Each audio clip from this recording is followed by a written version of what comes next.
আমরা কখনো পরিচয় লুকাই নাই। বীরের পরিচয় থাকে, কাপুরুষের পরিচয় থাকে না।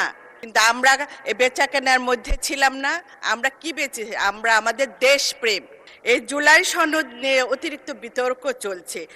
আমরা দেশকে এবং দেশের মানুষকে সেবা দিতে এসেছি। আমরা রাতারাতি এই মহান সংসদে আসি নাই।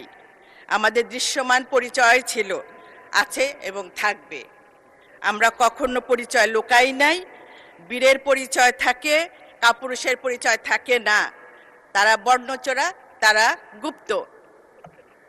আর আজকে এখানে একটা কথা উঠেছে, তারা আমার বিরোধী ভাইরা বলেছেন যে বেহেশতের কথা। আসলে এটা পরম করুণা আল্লাহ জানেন তার কার আমলনামা কাকে কোথায় নিয়ে যাবে। কিন্তু কিন্তু আমরা বেচাকেনার মধ্যে ছিলাম না।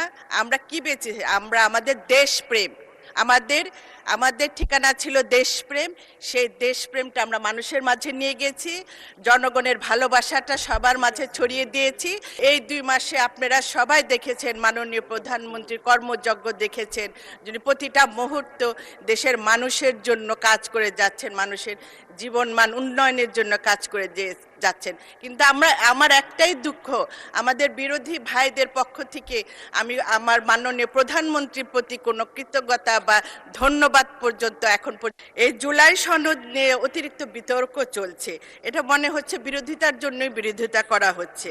এতে সংসদীয় সৌন্দর্য নষ্ট হচ্ছে। আমরা যারা এখানে আছি, আমরা আমাদের জনগণের প্রতি অনেক প্রত্যাশা, আমাদের প্রতি অনেক প্রত্যাশা আছে।